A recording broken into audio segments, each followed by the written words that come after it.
more importantly,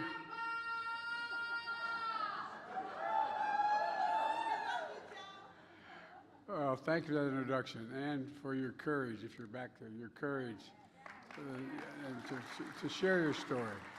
That's not an easy thing to do. You know, Caitlin represents millions of women who are enduring unbearable pain and cruelty because of Donald Trump. Sadly, it's pain and cruelty that millions of women in Florida now face. You know, but as I said, as she just said, it's not inevitable. It's not inevitable. We can stop it. When you vote, we can stop it. And thanks to Representative Kathy Castor. There she is. Stand up, Kathy. Kathy's doing an incredible job in Congress, and is a great, great friend. Thanks for riding over with me from the airport. You know, the worst sentence in English language these days is, the president's at the airport. Means you got to show up, you know. But anyway, thank you. And I want to thank Debbie, our next U.S. Senator. Deb, stand up.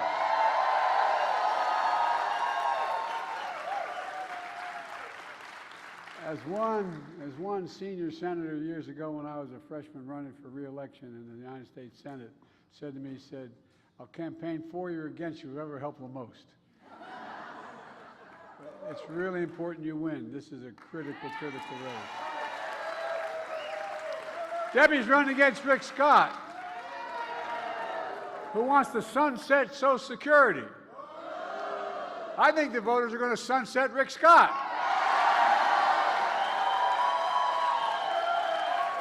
It's important, man. And thanks to all of you here today. It's good to be at a community college. Matter of fact, my wife's been campaigning all over the country with me between classes. My wife still is a full-time professor at Northern Virginia Community College. You lost your phone. Get that man his phone. He's going to be in trouble. Or that woman her phone. She's teaching this very day, Jill is. Community college, as she often says, is one of the best-kept secrets in America. You know, I really mean it. You know, if I have my way in the next 4 years, I'm going to make community college free. And it'll grow the economy. It won't cost the taxpayers. Look, next week, one of the nation's most extreme anti-abortion laws will take effect here in Florida. It's criminalizing reproductive health care before women even know whether they're pregnant. I mean, this is bizarre. You can put a doctor in prison if he takes care of a patient, as you just heard some version of from Louisiana. You know, this extreme Florida law is going to impact 4 million women in the state of Florida. Florida is one of the 21 states in America where you can't get access you need for care. This adds up to 1 in 3 women throughout the United States of America have this limitation. For 50 years, the court ruled that there was a fundamental constitutional right to privacy. But 2 years ago, that was taken away. Let's be real clear. There's one person responsible for this nightmare, and he's acknowledged and he brags about it, Donald Trump. In fact, Trump's bragged about it overturning Roe v. Wade, which meant there's no federal right. No decision can be made.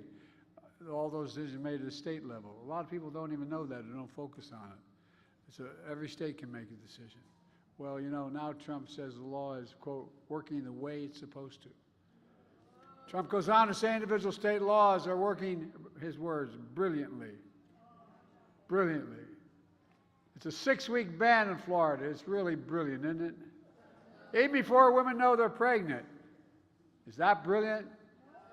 Look, just take a look at Arizona. It goes all the way back to 1864 before Arizona was even a state, before women had the right to vote, concluding that that's the law of the land in Arizona. And today, MAGA Republicans refuse to repeal that ban in Arizona. Trump is literally taking us back 160 years. He says it's up to the states, and this is all about states' rights. But he's wrong. The Supreme Court was wrong. It should be a constitutional right in the federal Constitution, a federal right. And it shouldn't matter where in America you live. This isn't about states' rights, it's about women's rights. I mean this. Look, folks, look. Now he's worried the voters will hold him accountable for saying he's responsible for getting Roe v. Wade overturned. Donald Trump is worried voters are going to hold him accountable for the cruelty and chaos he created. Folks, the bad news for Trump is we are going to hold him accountable. We are. He should be held accountable. He should be accountable for states enacting extreme laws that put IVF treatments at risk for women desperately trying to have families. Voters are going to hold Trump accountable for women being turned away from emergency rooms like my introducer was. Forced to travel hundreds of miles to get basic health care. Forced to go to court to plead for help to protect herself and her ability to have children in the future. Folks, voters are going to hold Trump accountable.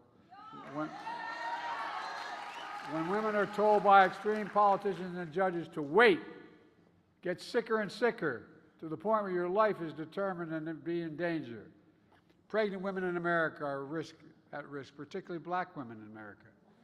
No, that's the statistic. Data shows they're already too likely to die from complications at birth. I believe voters are going to hold Trump accountable when family members and doctors are threatened with prosecution for trying to help them. Not only that, I believe voters are going to hold Trump accountable and his MAGA's extremist friends to prevent all women in America from getting safe and effective medication like methylprostone, approved by the FDA 20 years ago. They're trying to outlaw that now. For 50 years, the court had recognized that women in America had a fundamental constitutional right, and then Trump took it away by the deal he made. Now in America today, in 2024, women have fewer rights than their mothers and their grandmothers had because of Donald Trump. Look, I don't think we're going to let them get away with it. Do you? No! And folks, in a sense, I don't know why he's super surprised by Trump. How many times do you have to prove he can't be trusted? Trump bragged how proud he was to get rid of Roe v. Wade. He took credit for it. He said there has to be punishment for women exercising reproductive freedom. His words, not mine. He described the Dobbs decision as a miracle. Maybe it's coming from that Bible he's trying to say.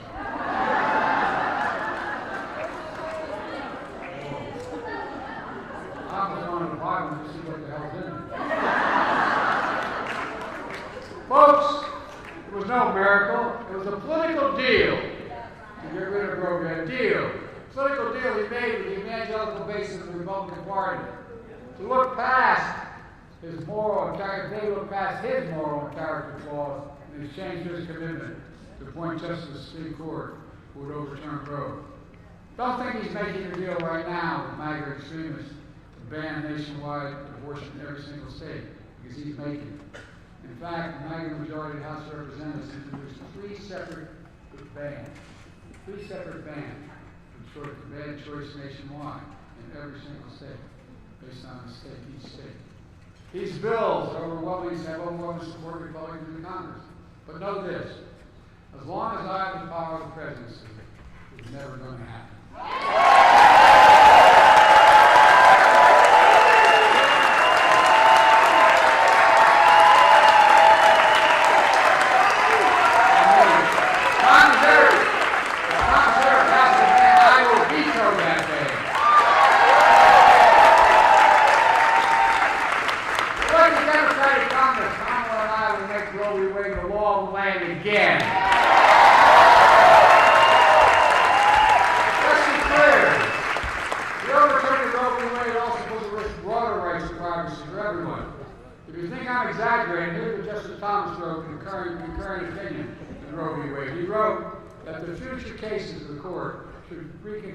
Reconsider all substantive due process precedent from Griswold. Griswold legalized use of contraception. And Obergefell legalized same-sex marriage. Justice Thomas means it. And so does Donald Trump. Again, here's what that means. The right to make the best decisions for your health. The right to use birth control. The right to marry the person you love. All that's arisen out because it's no longer viewed by some of our good friends in the court as a constitutional guaranteed right. We're going to let that happen? No!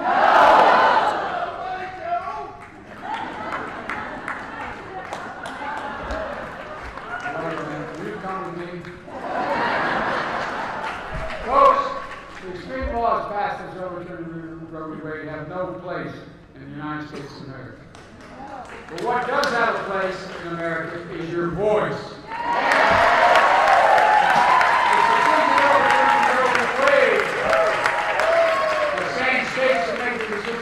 Practically dared women. Practically dared women to be heard. Here's what they wrote in that decision. Women are not allowed electoral or political power. No kidding. No kidding. It's almost challenging. I said at the time, I don't think the court or the MAGA Republicans have a clue about the power of women in America. I mean it. But they're beginning to find out. When states said should make these decisions, the court said that the states make decisions. States all over this country, from Ohio, Kansas, Michigan, Kentucky, Wisconsin, Virginia, women and men in every background voted to recorded numbers with record numbers to protect reproductive freedom. This November, you can add Florida to that list.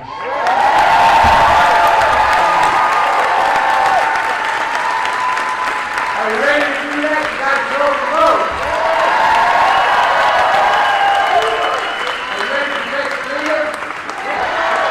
Because Donald Trump has stripped away the rights of freedom of women in America. It'll be all of us to restore those rights for women in America. When you do that, we'll teach Donald Trump and the extreme MAGA Republicans a valuable lesson. Don't mess with the women in America.